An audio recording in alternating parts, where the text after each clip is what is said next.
Emotional tension has heightened between Grace and James, which might lead to cheating, and Grace wouldn't dream of betraying her best friend by sleeping with her best friend's boyfriend. Grace stood in the doorway of her small apartment, her arms crossed tightly over her chest, her short auburn hair catching the afternoon light filtering through the window. She stared at James, her best friend Mary's boyfriend, as he stepped inside with that easy confidence she'd always found irritating. His leather jacket creaked faintly as he moved, and his hazel eyes flicked over her with a glint she didn't trust. "I'm only letting you in because Mary begged me to," Grace said, her voice sharp enough to cut through the thick silence. She shifted her weight, her sneakers scuffing the hardwood floor. "She's stuck at work for a few more hours. Don't get too comfortable." James tilted his head, a lazy smile tugging at his lips. "Nice to see you too, Grace.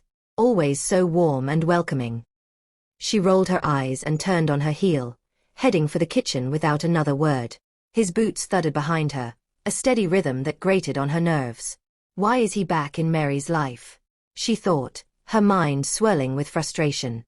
After everything he put her through, the lies, the fights, why would she give him another chance? She opened the fridge, the cool air hitting her flushed face as she grabbed a bag of bagels, needing something to focus on besides him.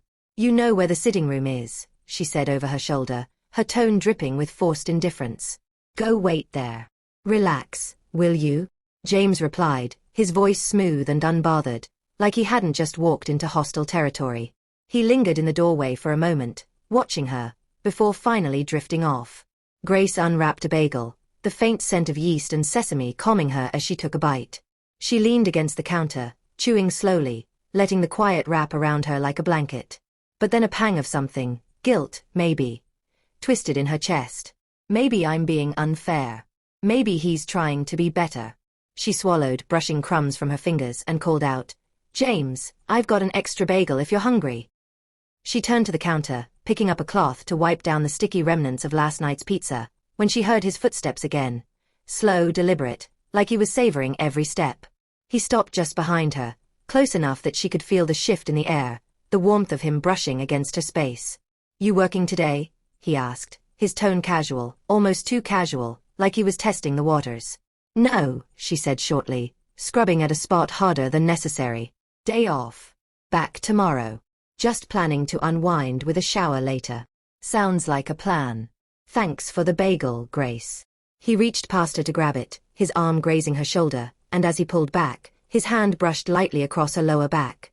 A fleeting touch, barely there, but enough to make her breath hitch. It wasn't aggressive, just deliberate. She spun around, her eyes flashing. "What was that?" James met her gaze, his smile widening as he held up the bagel like a peace offering. "Nothing. Just grabbing this. See you around." He sauntered out, leaving her standing there, her heart pounding against her ribs. He's trying to mess with me, she thought, clenching the cloth in her fist. He knows exactly what he's doing. She finished cleaning, the repetitive motion calming her racing thoughts, then headed to her room to pick out clothes for after her shower. She lingered over the decision, jeans or sweatpants, a soft hoodie or a loose tee, anything to delay facing him again. When she finally reached the bathroom, towel draped over her arm, she froze. The shower was already running, steam seeping out from under the door. Her jaw tightened. Of course he'd do this. He'd beaten her to it, probably just to annoy her, and now the hot water would be gone by the time he was done.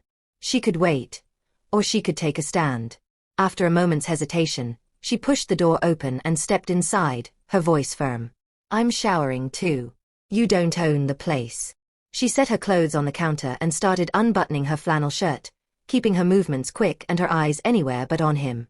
James's voice came through the steam, laced with surprise and a hint of something else. "Didn't expect company. What's this about?"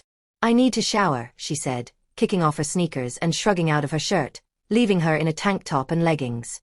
She could feel his presence behind the fogged glass, and it made her skin prickle. She turned just as he stepped out, a towel wrapped loosely around his waist, droplets of water clinging to his shoulders and dampening his dark hair.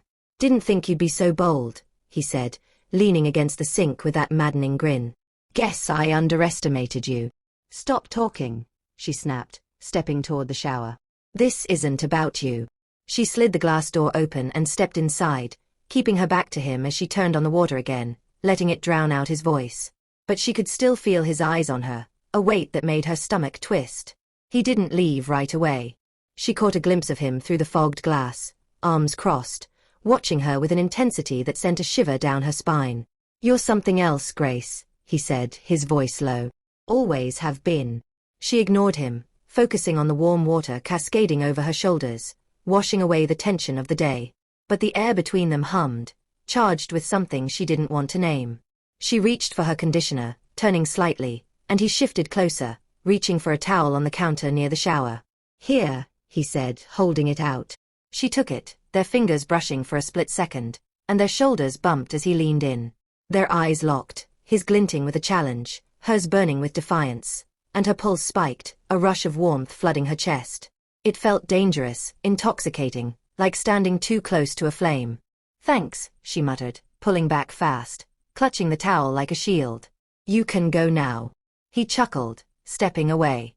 "Enjoy your shower, Grace." The door clicked shut behind him, and she locked it immediately, her breath uneven. She finished washing, the water soothing her nerves, but her mind raced. That moment, the touch, the look, had pushed her right to the edge of something she couldn't let happen. Later, as the sun dipped below the horizon, Mary burst through the front door, her laughter filling the apartment like a burst of light. "Grace, you're a lifesaver for letting James hang out. Work was a nightmare." "Anytime," Grace said, forcing a smile as she glanced at James. He was shrugging on his jacket, his movements slow and deliberate, and when he caught her eye, that grin flickered again. "See you around, Grace," he said, his voice carrying a quiet weight. "Let me know if you need anything." Mary linked her arm through his, oblivious, and they left together, the door closing with a soft thud. Grace sank onto the couch, her hands trembling slightly. She'd felt the pull, the spark of something forbidden, but she hadn't given in. Mary was her best friend, and that line wouldn't be crossed. Still, the echo of James's touch lingered, a whisper of what could have been, and she wasn't sure how long it would take to fade.